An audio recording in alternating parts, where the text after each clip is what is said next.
Well, hi everyone. It's Thursday evening, and it's the 3rd of July, and I'm here with Dr. Josh. And every now and then, there are small children filtering in and out of the studio.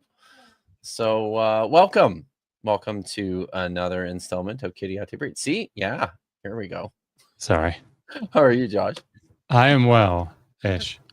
You're well-ish. That's good. Yeah. So, guys, did you know that Josh is on TikTok? Josh, you're on Yeah, TikTok. I am on TikTok. I did a live, I think it's my fourth live today, and we hit 100,000 likes. That's wild. It means it sounds incredible, and it means absolutely nothing to me, but that sounds incredible. It means that like people like sit there with their phones and go, and people, by people I mean me as well. Yes. Were you sitting there the whole time? No. For other people's lives. For other people, yes. So, I mean, what else are you going to do on a Thursday, right? Right. So tap the screen. Just tap the screen. So it's much easier here on YouTube, right? Just hit that like button. Oh no, we don't tap the screen. That's right. Yes, you hit the like button, and you hit it once, and then you're good. And then you just type madly in the chat. Right? That's right. So there's people in the chat. Jackie's here, and Lil is here. She said we could call her Lil. She said I could call her Lil. I'm assuming you can call her Lil. Is that okay, Lil? Ryan. You're like, no. Good to see you, Ryan. This is the show where we read Hebrew, which is fun. Megan Craig and Larkwright, who's a channel member, and Cuneiform guy, also known as Darius Yag. I think it's Darius Yagbal. Is that the name? So look. So Dari Nun May. Dari Nun May. Dari Nun Lish. Dari, yeah, I don't know. So now I have to tell you. Yeah. If any of my Sumerian students are in the audience, that will be funny to them potentially. Can you show? Yeah. What am I showing? Just I've shared my screen. Oh, okay. So little teaser for Akkadian. I'm excited. When cuneiform signs like this one. This one is the Lil sign. It's pronounced Lil, but there's more than one Lil sign because in the same way that there's a deer sound and a deer sound. Sure. Yeah. So you have, this one is Lil 2. Lil 2. So if you think about her comment, call me Lil 2. Lil 2. Well, is that it? Is that your new sign, Stardust Lilith? It's part of the very popular, very important name Enlil. And Enlil has a little D before it. And the D stands for the word Dingir, which means God. So they put a little Dingir sign, which looks like this. Looks like a star. They put that before a divine name. Oh, yeah. So Dinger and Lil 2. So excellent. Yeah, you'll take the Akkadian class. You'll get into all that fun stuff. There you go. Well, you've got your own. Now people can ask you, "What's my sign? What's your sign?" You'd be like, "Lil 2." That's right. All mine. Yeah, you can have it. So yeah. Wow. Guys, so we are just finishing up with Psalm 104 today. And Josh and I came to blows. Like, it was violent. as we were trying to decide what we should read next, and I just said, "Fine, we're doing a poll."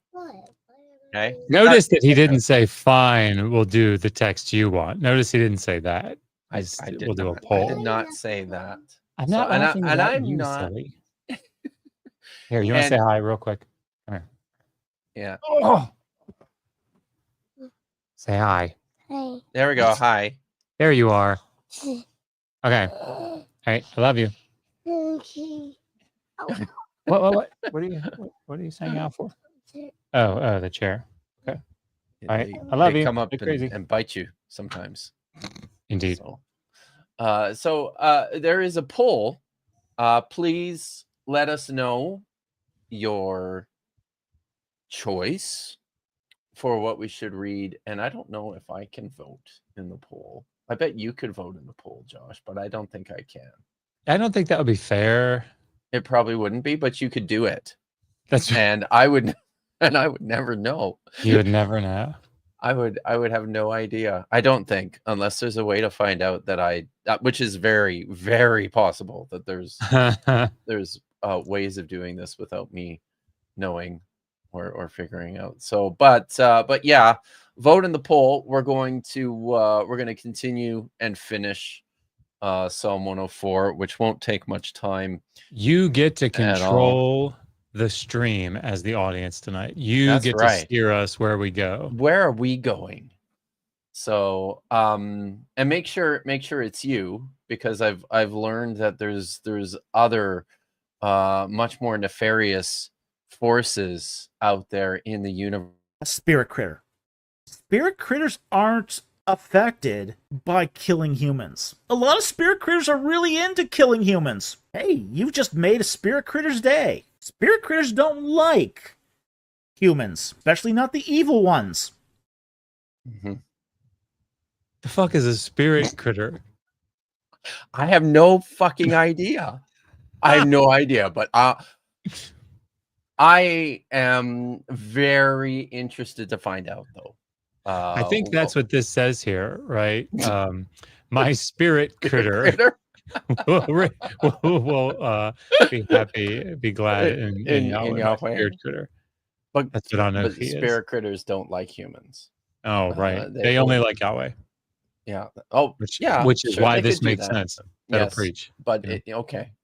Do we have our own spirit critters? It's all a journey. Okay. Do you know what this is? This has that's the deity sign there, isn't it? So, can you see it? Yeah.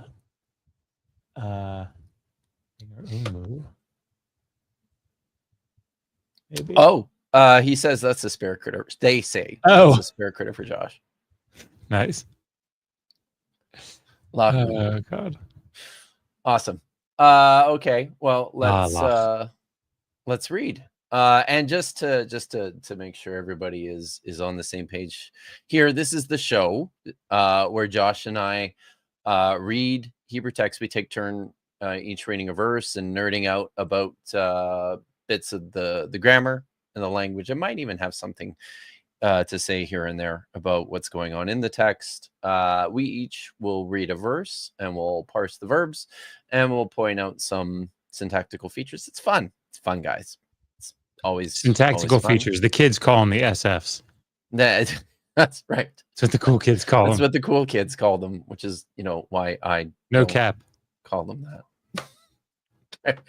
I think you read verse 31. So I think that's right. I will read verse 32. Hamabit la'aretz v'tir'ad yiga beharim ve'ye'eshanu. All right. So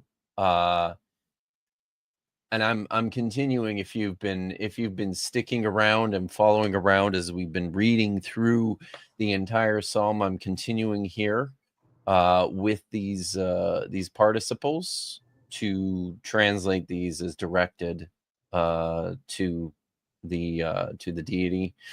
you are the one who damn it, I just had that one.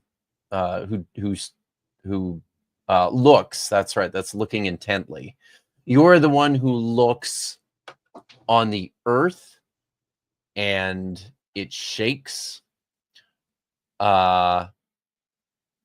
He strikes against the mountains and they smoke. They're filled with smoke. They smoke. So, yeah, probably volcanoes. That's why, yeah. right? The gods, That's they why. touch the mountains and the volcanoes. That's how they happen. So, I guess every mountain is potentially a volcano. Potentially. Okay. So, first here we've got a Hiffiel participle from navat, which means to like look at, or could look intently upon, with the definite article. Notice the vowel configuration. It's got the long I vowel in the tonic syllable, as we come to expect from lots of Hiffiel forms, but also importantly the patach with the mem in the verbal prefix. This is the common feature of the Hiffiel participles. So tiad odd, that is, I believe that's just a simple cal. Imperfect, third feminine singular from ra'ad, meaning to shake or to quake. It's got the a vav consecutive with it. So, and then yaga is from naga. So that's probably a cow, actually, which is odd, because usually it's Hiffiel. So that's a cow, imperfect, third masculine singular, as I said, from naga. So this is a one noon verb, which means that the noon will assimilate. It goes quiet. That's why we have the dagish in the gimel there. And then finally, Vayesanu is a cow imperfect, third common plural, or sorry, Ashanu. So and don't get tripped up. At a glance, there's a temptation to think this is a saw, and with like a pronominal suffix on the end there. No, the root here is a shan, which means to smoke, and yeah, and that is not a vav consecutive. That is a vav conjunctive. So where ordinarily on a vav consecutive you would inverse the aspect of the verb, where an imperfect would take on a perfective sense, this doesn't. So there we go. Got anything else there? No, I think it's good. I just want to point out from the chat. No, it definitely is volcanoes. I think maybe. Sorry, Andrea. I think we probably could have been clearer. We were just kidding about the volcano thing. Clouds on top of mountains. That's true. Or that volcanoes. Or volcanoes. So, but I don't know. It feels kind of dramatic though. Like with the with looking at the earth and it's shaking, you know. Yeah, I mean, maybe this is all just a callback to I'll be proud of myself if I can remember this. What was it in the 16th century, or in 1600? There was a hi, buddy. I can't feel it. I can't. But mommy might be able to. you want to go see if mommy will do it? Excellent. Sorry, this is more than he normally comes around. But what was the volcano that erupted in the Mediterranean area around then? Around Thera, yeah. Sorry, the Thera eruption. Thank you. Oh, okay. I don't know about this. What's that? Yeah, Havana. Welcome, by the way. I don't recognize you. It comes up in the Exodus conversation. Like, remember that is this is the one? approach? Yeah. Okay, this is the volcano that made all the Nile turn to blood, right? Right. Yeah, It explains all that. Okay, got it. Yeah. So, all right. Lil says it probably killed off Crete. Also, the spirit critters. Definitely the spirit that come from Crete. Yes, spirit critters. The spirit critters. That's so terrible. It's just so terrible. All right. Verse 33. Ashira la Yahweh bechayai azamira lelohai be'odi. So let me sing to Yahweh here, probably like during my life. Let me play for my God woodenly during my still again still yeah yeah it's pretty good. So during my duration, it's obviously in parallel here with life, so it's like during my remaining time, the time that I'm still here, like in this body, that sort of thing. So so Ashira, this is a calcohortative, first common singular from shear. Notice the comma on the end marking the cohortative. Let me sing. So this is a very good imperfect imperfect form. Ashir, Tashir, Tashiri, Ashir, Tashir. Tiae in my life. And then here is a PL cohortative, first common singular from Zamar. Again, another comma on the end. Notice it's a it's a good PL form. We expect Adaber,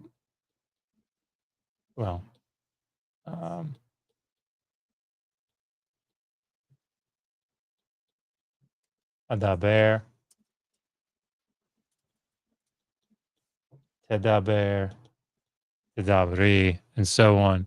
So Adaber, I've lost it. Where is it? Yeah. Azamra. So the vowel reduction here underneath of the mem. Sometimes you'll lose that doubled radical in the middle, but here it's retained. So these are good. It's a good PL form. But yeah, these baits, in, with, by, but in a temporal sense, it's similar to like the Akkadian inna in this sense, and it can be like during or as long as, in the sense of like while. So, let me sing to Yahweh, as long as I am living during my life, and let me play to my God, while I am still here. I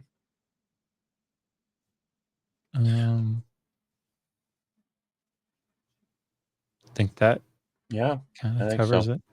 Yeah. So Cuneiform guy's giving us a list of Akkadian spirit critters. Oh, very good. Yeah. One of my favorite books is Utuku Lemnutu, Evil Demons, and primarily because of the name. That is really cool. Lemnutu. Yeah. Okay. Ya Erav Alav Sihi, sorry. Anochi esmach ba'Adonai. So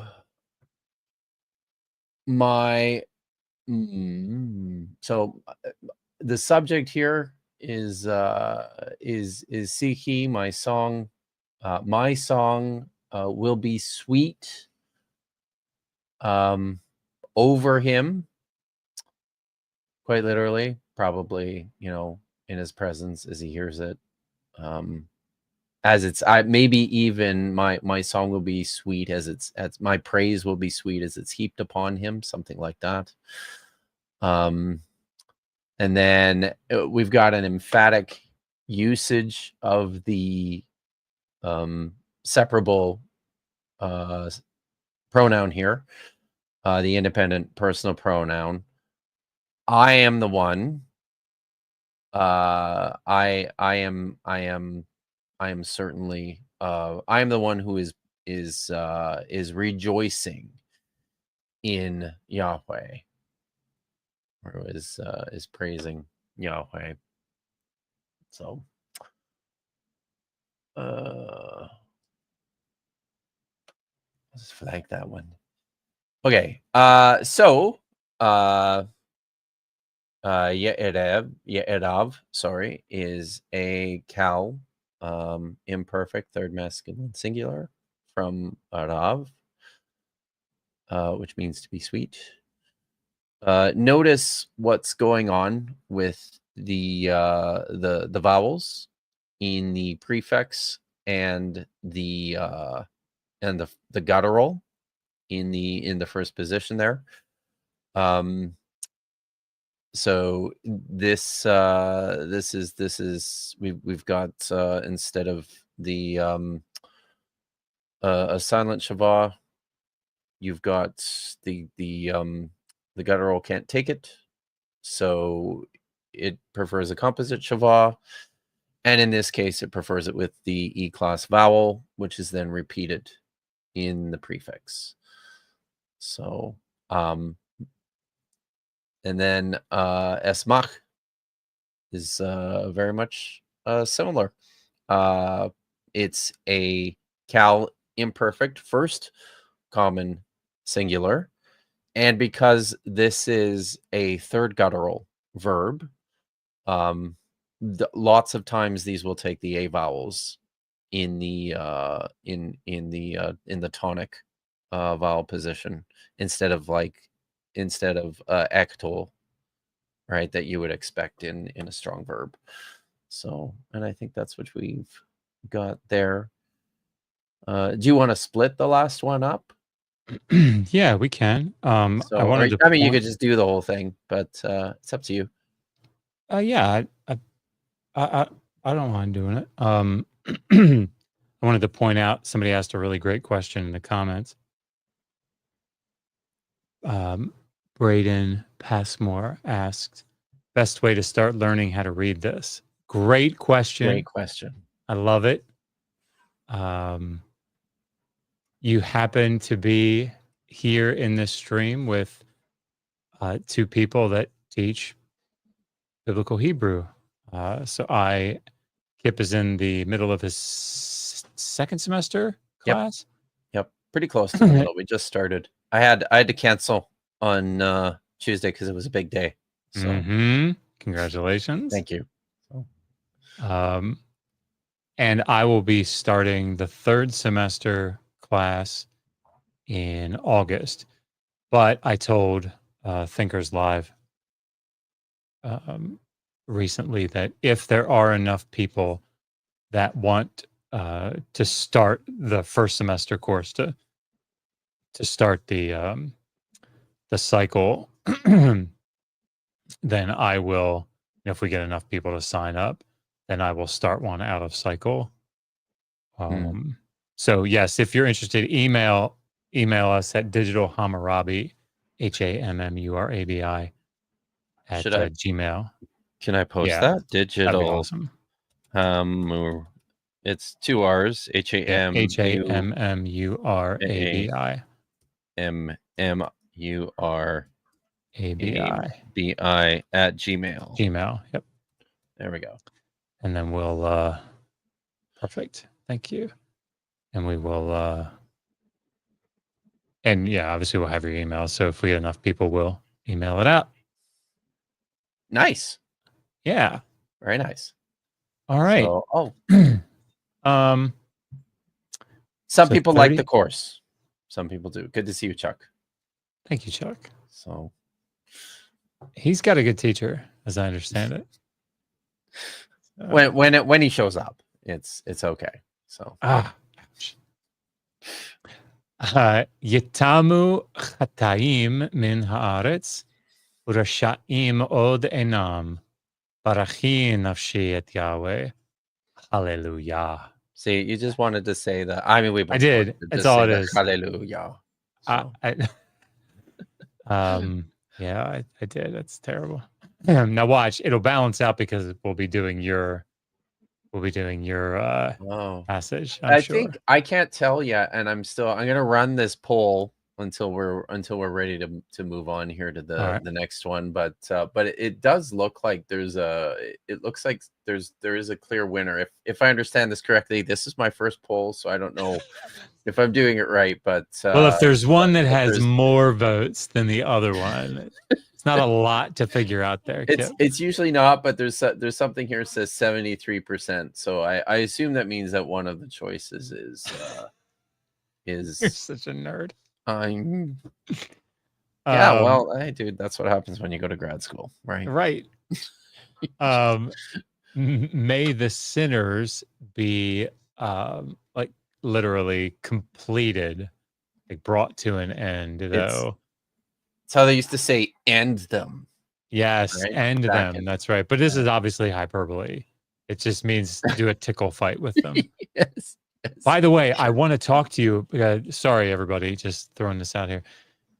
I wanted to talk to you about, I guess it'd be Genesis 19, the story about Sodom and Gomorrah, because we have another one of these like merism texts, and we can look at it real quick. But all the people of the city come out, from young to old, right? From like Na'ar to Zaken. Oh, to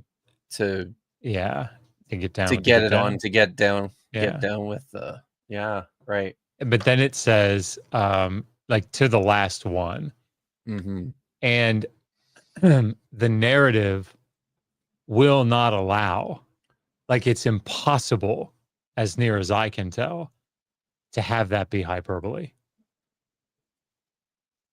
Because the whole point of the text is that everybody's wicked. Right? Yes. That's the whole point. Thing. Not even 10.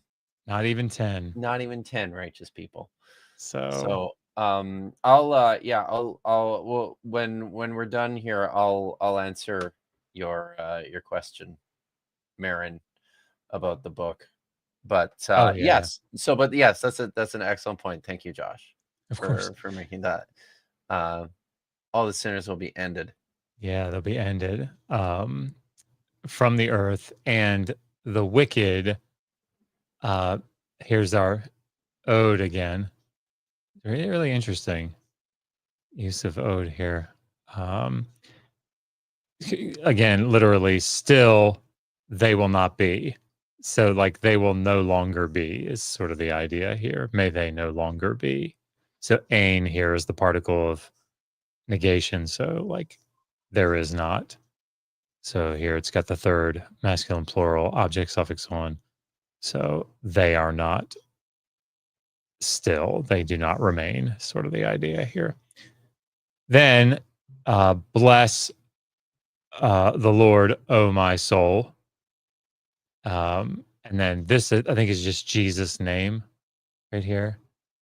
Specifically, it just says Jesus right there. So that's it. That's what it looks like. Praise Yah. Praise Yah. So if we parse these, this is, let's see, this is just a cow. I think this is just a cow imperfect. Third masculine plural from tamam. No, it can't be. Is it a hit pile? Sorry, I was distracted. So this is one of these geminate forms. Yeah. But I'm Tamu. this doubled tav here in the beginning. Yeah. Is this a hit pile? That kind of looks like it could be, right? What does my thing say? Yeah,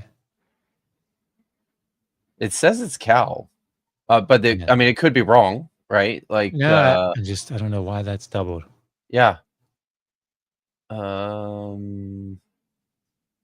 is so odd. You know what? We could well, I guess we probably don't have to do it now, but so the geminates, this, you know, this is one of these forms that you kind of let them wash over you when you learn them. Obviously, if you're like speaking the language on a day-to-day basis, then you don't do that. But in biblical Hebrew, you know, you kind of let these wash over you because they get a little goofy. But yeah, so this is from tamam, to come to an end. So may the sinners, this is a adjussive form, let the sinners, you know, come to an end from the earth. And I think that the min just goes along with the tamam here. Is there we should check what the note says. Yeah. 35. Maybe that will provide some insight. So something at Qumran is kasher? Oh, preceded by kasher, as it is written. Oh. Or just as. Probably. Yeah, as that which, yeah. I'm not sure. I always forget what the abbreviations, some of these abbreviations mean. I remember that one. Because you see it a lot. So, interesting. I want to look. Oh, you know what? I've actually got that here. I could look at it right there.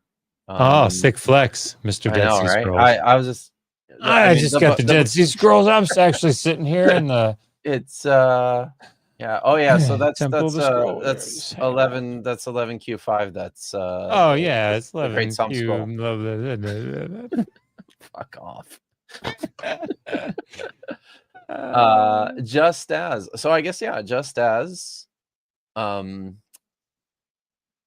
it's kind of doing like a comparative thing here. I think just as the sinners are ended from the earth.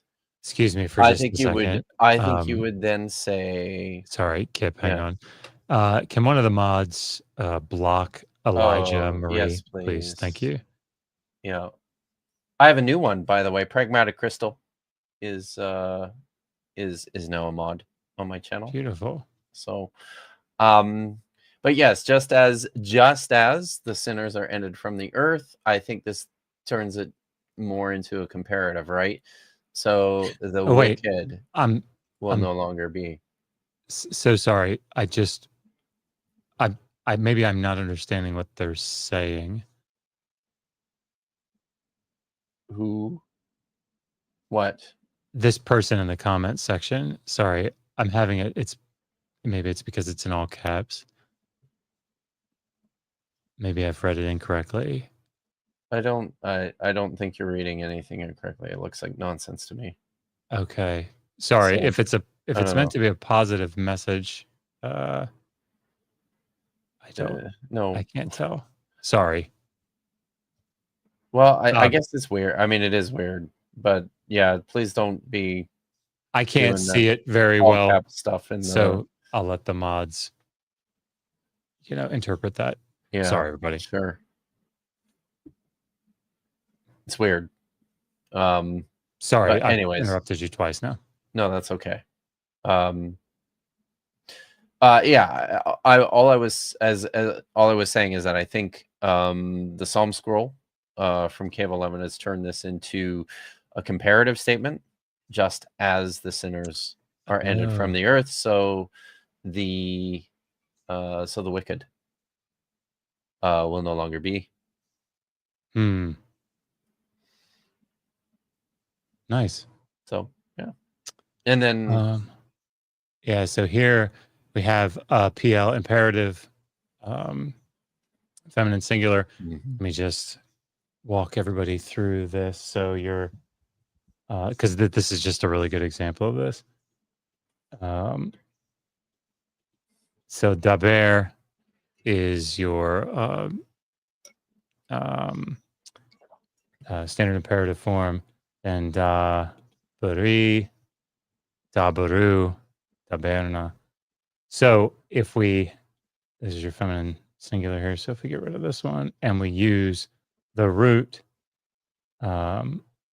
So I gotta Barack right, Obama. right, Obama. So we try to double that resh, right? Oh, I can't do it. And whoops, it just drops out, Yeah. right? So if you look, where'd it go? There it is, right here. No dagish in the resh. So this will lengthen to compensate, because if you didn't do that, oh, hello cat. If you didn't do that, you'd have this short vowel and an open unaccented syllable. And so it lengthens to compensate for that. And instead of having, this doesn't always happen, but instead of this having just a simple shava, it gets a vocal shava. And so that's why you end up with this form the way it looks. But this is a good PL form. So bless, nafshi is in the vocative. Oh, my soul. Did I say something? No, sorry. I was looking at Abjectus and Domino Dies comment. So, wow. It's all right. I can see that one. So bless Yahweh, oh my soul. So it's like that's why this is in the feminine singular, because it's talking to the nefesh. Nefesh is here in the feminine. And this is my soul. So notice again with a seglet,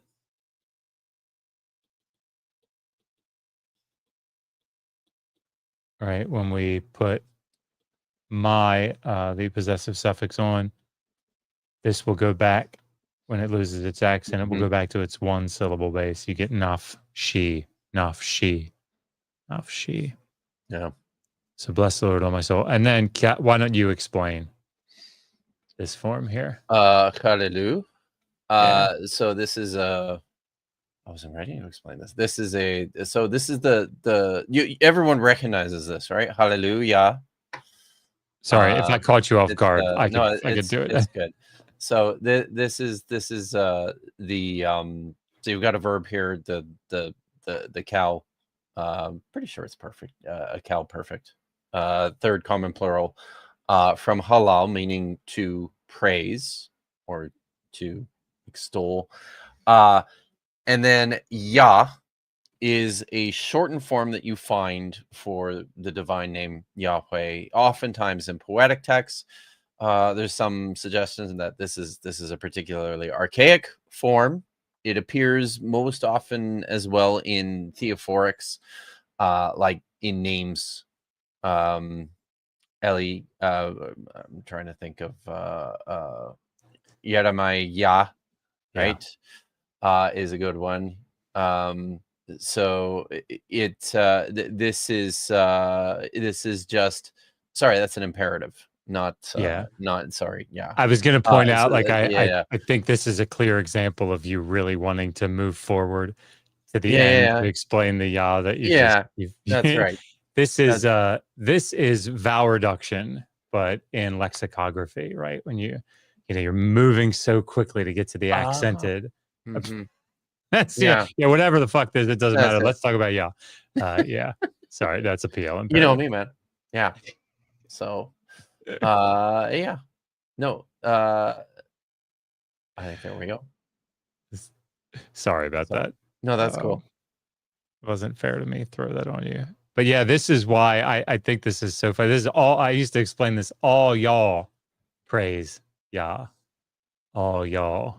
All y'all praise Yah. Because it's a PL imperative, second basket plural from halal. So when people when people say hallelujah, it's really cool to see what it actually is, how it breaks down. Yeah. It's a really good PL imperative form. And then this Yah at the end, obviously, with, as you were talking about, the divine name here, the theophoric element. Pretty cool. It is pretty cool. It's fun. All right. It's like when you see it, okay. whoever won by 79%. And end poll. Oh, it just disappeared. So, there it is. Okay. So it's 1 Kings 18. Fine. Did you fail to put in the poll that it's the failed prophecy? I said 1 Kings 18, Yahweh versus Baal. Ezekiel 26, prophecy against Tyre. All right, so nobody's gonna obviously. Doesn't everybody? I mean, come on! It's all you ever talk about is the prophecy against Tyre. Is Ezekiel 26? I'm afraid that all I ever talk about is slavery. And slavery. You got two things that you do. It's slavery and the failed prophecy against Tyre. So you were like, we can talk about this really awesome text of 1 Kings. We can talk about this stupid 26. I thought I was being very see. Maya has I'm in the wrong window here. Maya has confirmed this. Dr. Josh was the first person to tell me about Tyre. Right? Yeah. So, but and she probably voted for that one. Anyway, look, as well. I just don't want to lose. That's what this is about, right? So, all right. Let me get to 1 Kings 18. It is a cool story. While you're pulling that up, because I'm going to take that off for a second because I've got it started here. Marin asked for the book name, and I have one that I can share with you. I was just going to show the picture. This is a mock-up. What am I doing? I don't even know what are you doing. I don't know what I'm doing. Okay, I'm doing this. Do whatever I feel like I want to do. Share screen, entire screen. I have to share the entire screen here, which is annoying, but that's okay. So this is at this stage, so everyone can see that. So that's a mock-up. It's not what the actual cover's going to look like. I like it though. It's kind of cool, right? I'm gonna try and make it bigger here, if I can. Yes, I know what I'm doing. So there we go. Nice. So the title of the book is God's Propaganda: Pulling Back the Curtain on What the Bible Wants You to See. Nice. So, and it's like I said, I have a cover artist working on it, so it's going to look different than that. But that's what the book will be called when it's finally available for purchase. Nice. Which and there should be a link like momentarily, literally. I'm waiting on like one thing before it can actually go live. So, and I'm hoping to have that. I really am hoping to have that by like the end of next week for sure. Because then I'm doing another show that I'd like to actually promote it on in mid-July, and then I'm doing the AMA on Bart Ehrman's Biblical Studies Academy. Would be pretty good to have the book available for that. We do have before we jump into this, there was a super chat, and I'll say this too. Yes, the book is based on my early Israelite religions course, but it's massively expanded and revised. So if you've taken my Israelite religions course and you buy the book and you read the book, you will recognize the contours, but it's different. It's quite different in many respects. So for $1.99, thank you, Durian Lowe. He says, thanks for what you... Was this a typo? Thanks for what you guys are doing. I'll take it. Sure. Yeah, it's good. Thanks very much for the super chat. But that's cool. Do you mind if I yeah, show everybody this real quick? Oh, so this is the commentary. Yeah, so this is my progress. Is this what you is okay. Excellent. But I will take you to, and that's okay. This isn't the sample that you prepared for the publisher. You what, buddy? Fishtails? Yeah, at our house. At our house? I don't know what the fishtails are, but probably. When you put them on. So Objectus in Domo Day, not in the first edition. That will appear in the special leather bound version later on. So you'll have to watch for that. Daddy, Mommy. We all love you, Josh. He was asking if we have fishtails in our house. I don't know what fishtails are. Do you have fish in your house? We do, lots of fish, but I don't know if we have fishtails. They have tails, don't they? They do. Yeah. So maybe it's all journey. Yeah, so here is the let's see, right. The next section. Here is the section that I sent in as the sample. Oh, there we go. So you can see I have every chapter's or every section's laid out this way. Little introductory section. Very nice. My translation. Looks like a commentary. It does, right? Look, you even reference a manuscript of the Samaritan Pentateuch from or not the Samaritan Pentateuch, from the reworked Pentateuch at Qumran. Very nice, Josh. You know, I try to do my work. Wow. You didn't even ask for my help. Holy cow. Believe me, this will not fail to go past your eyes before it's all over, good sir. But yeah, so this is how it's laid out. And yeah, I feel pretty good. About it. I think you should feel great about it. The only thing that you should feel bad about is your Hebrew font that you're using, but you know, what's wrong with it? It looks like Times. It is Times. Oh no, Times is like narrow and vulgar. It's just it's narrow and vulgar. Yes, that's rough. The letters are too skinny. They're not square enough. And lots of the kerning is too sharp. So, you know, I wanted to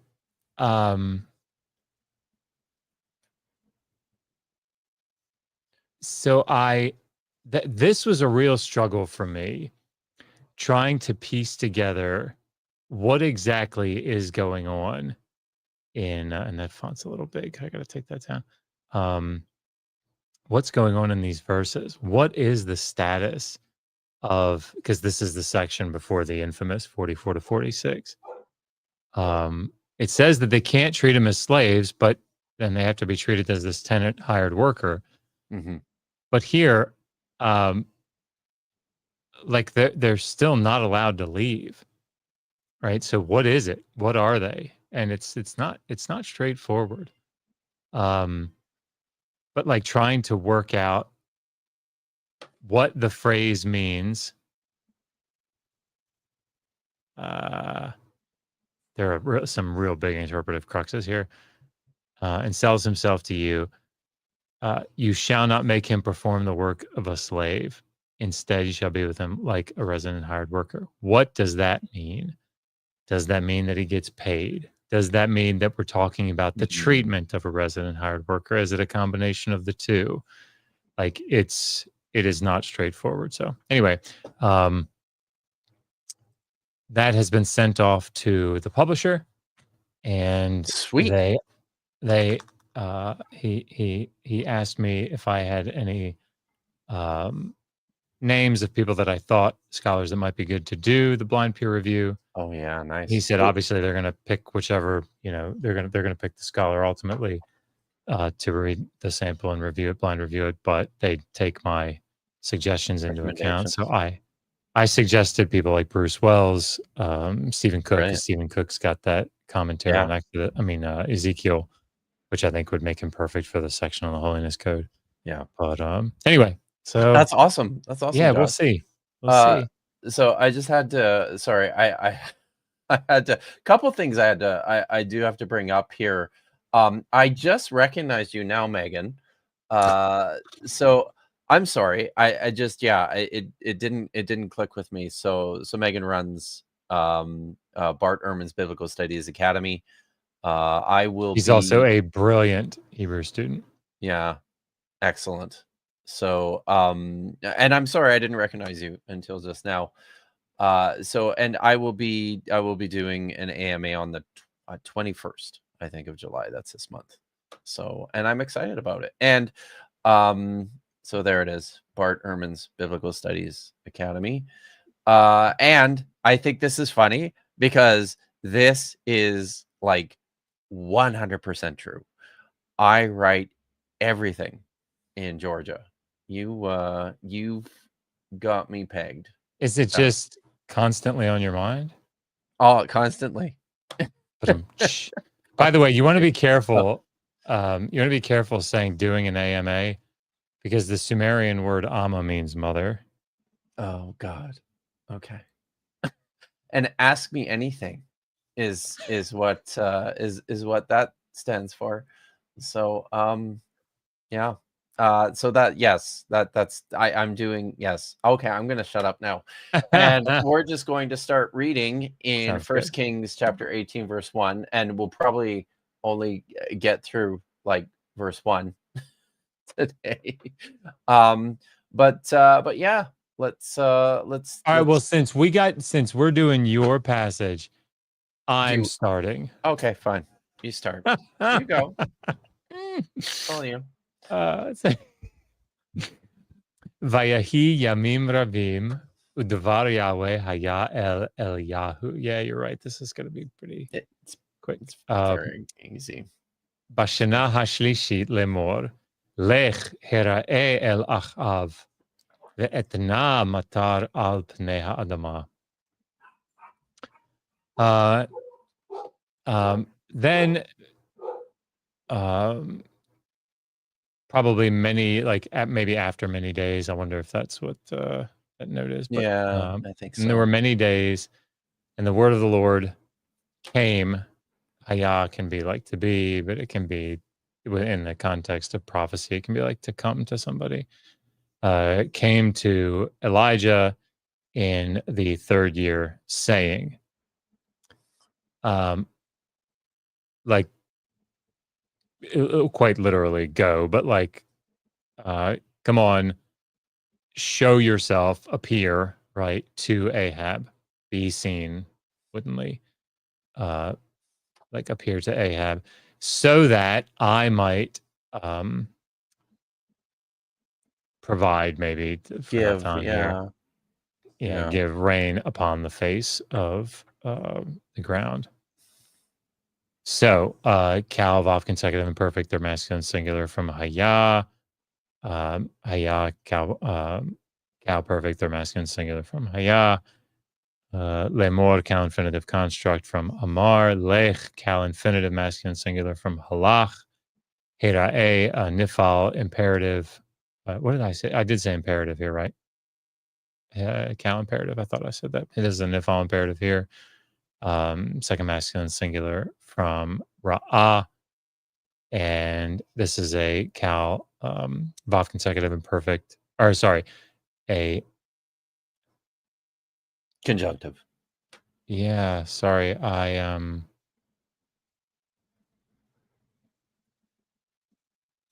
rethinking the syntax of that now. What part of it? Because I mean, Because you said, did you? Oh, because of the conjunctive. Oh no, I'm sorry. Oh, no. This is a cohortative form. Yeah. Okay. Yeah. Sorry. So go appear to Ahab. The cohortative carries on the imperatival force. Yeah. No, not the imperatival. The purpose or the result. Yeah. Nuance. So that, which is how I translated it. That is how you translated it. So that I might give rain upon the earth. I was confused for a moment. Rain. Yeah.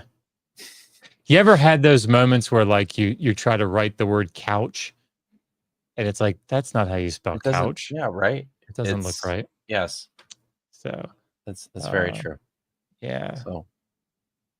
So here it's like, and many days happened, many days came to pass. So yeah. I think it's talking about that span of time. And then the word of the Lord came to Elijah in the 3rd year. Yeah. So I'm trying to think if there's anything here that's really worth digging down into, but I think it's pretty straightforward. I'll just point out to my Hebrew students, because we just did this in our last class, or is it our next class? I think it was our last class, or it's the one that's coming up. The infinitive construct there, Lamor. This is one of the ones that you're going to see with probably the most frequency throughout the entire Hebrew Bible. Notice the prefix lamed on the and the way these are formed are with it's basically like taking the imperfect like the imperfect singular form and just popping that that prefix off and replacing it with the with a preposition. So yeah, that's what they look like. All right. Verse 2. Yep. Vayelech Eliyahu leheraot el Achav v'hara'av chazak b'shomron. This is beautiful. Yeah. So apologists, yeah. If you wanted Genesis, what is it, 2:18? Or no, it can't be 18. What is it? Whatever I can't remember what number verse it is where it says now, Yahweh God had formed the animals. What? Oh, the God. Animals, yeah. The pluperfect. For 2:17, the pluperfect. Yeah. Yeah. If you wanted, you'd probably want to see something like some kind of construction like this. Yeah. But anyway, go ahead. That would do it. All right. So Elijah went to appear to I almost said it, Yahweh, to Ahab, and the famine was strong in Samaria, which is it's a very dour expression. But yeah, no, it's good. So we've got right at the start here a cal imperfect third masculine singular with the vav consecutive from halak. Halak behaves like a one yod verb, I think, isn't it? Yeah. So the hay is going to disappear there, and you see that represented as well in the lengthening of the vowel underneath the prefix. And then we have leherot. So this is a so this is an infinitive construct. This is a hifil here, I think, isn't it? I think it's a nifal. Nifal, that's right. It's a nifal infinitive construct. That's right. Okay. From Ra'ah. Yeah, what am I thinking? I'm looking at that ending. So it's the hay. Yeah, that's what did it. So yes. From Ra'ah, meaning to see, in this case, to be seen or to appear. Mm-hmm.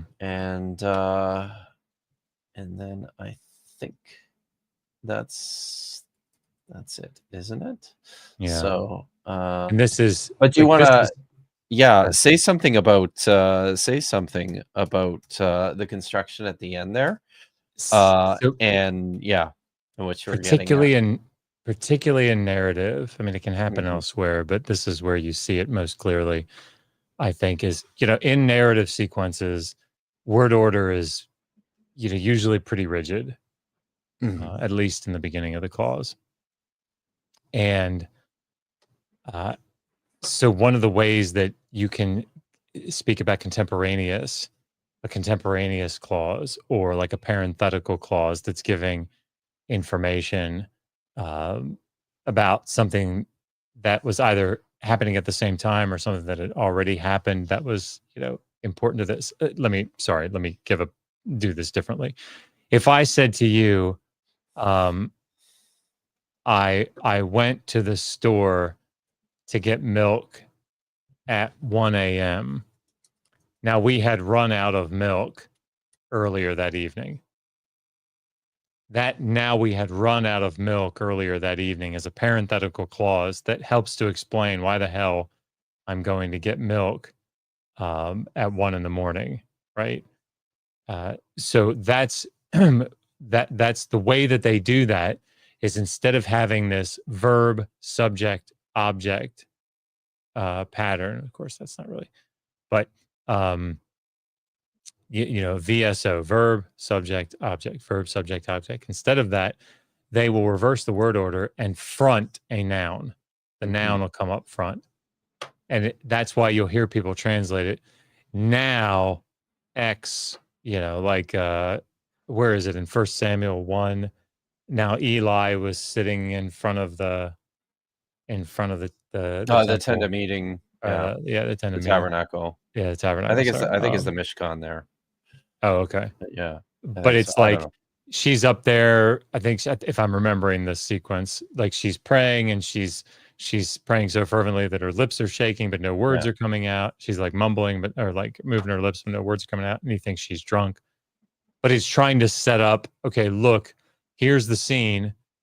Eli's over here. So it's not, it breaks up the and then, and then, and then, and then, and then sequence. Yes. So that's what it's doing. Yes. So anyway, yeah, very good. And just for clarity here, what Josh was getting at, and what often happens is in a passage, it's Genesis 2:19, where there is, because it is Hebrew narrative throughout this story of the beginning of creation, there is a string of vav consecutive verb constructions explaining the sequence of things taking place. There it is. Yeah. Vav consecutive. Yeah. So when you get down to verse 19, you've got another one. Vayitzer Adonai Elohim min ha'adam ha'adamah. So he formed from the ground.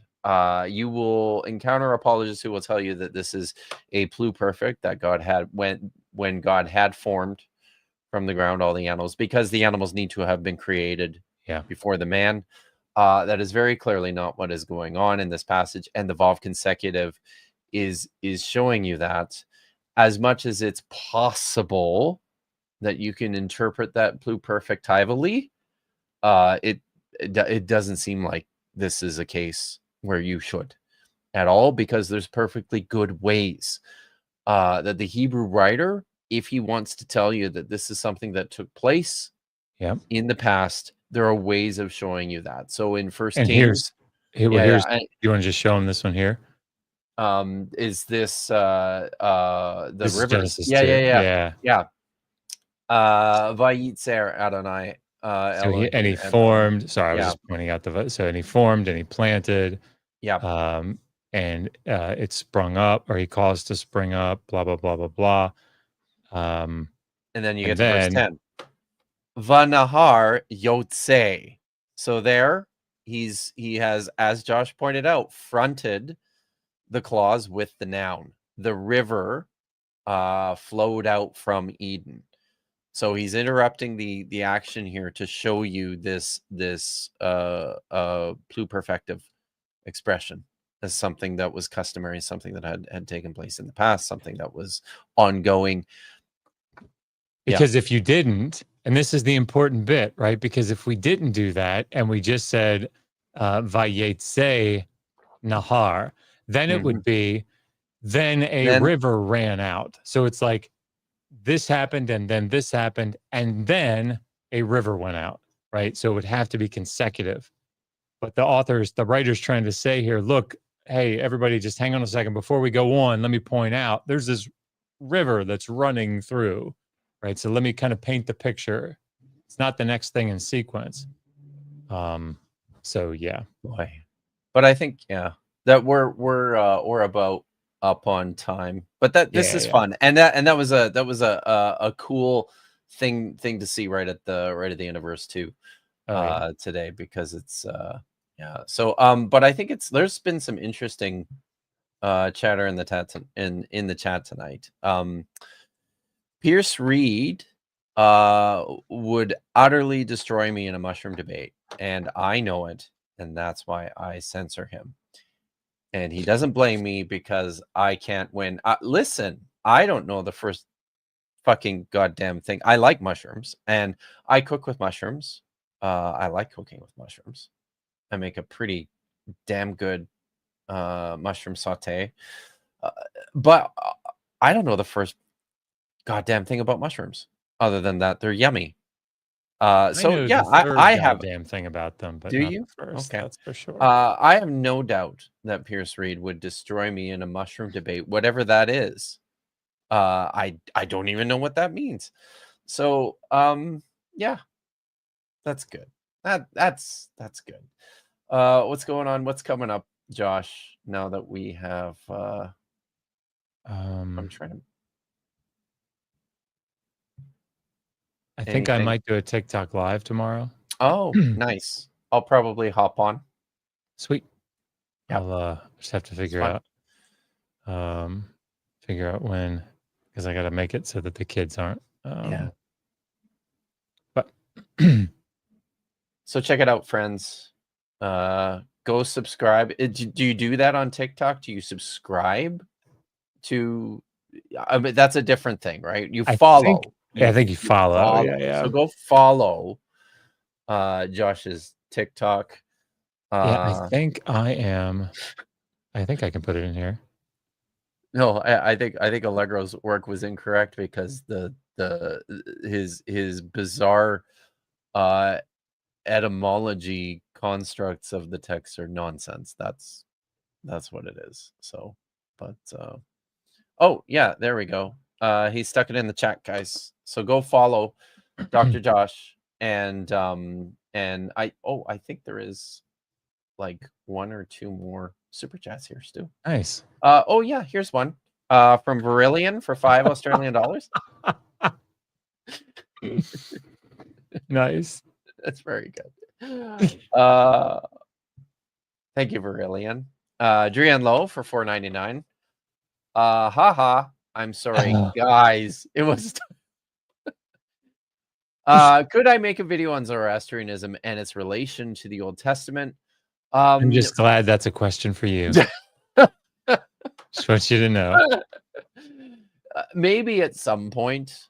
And this isn't something I'm strong on. So I would, before I did so, I would have to go back and brush up on some things and do some more reading. And so yeah, maybe at some point someday. But honestly, like I'm trying, as when the book is finally out, and I can move on to something else. I am still finishing up my 2 Powers in Heaven script, which will be next, and then I'm going to continue with the Dead Sea Scrolls series and probably prep for a new course. So if I get around to doing Zoroastrianism in its relation to the Old Testament, it'll be down the road, but I'll certainly keep it in mind, Drian Lowe.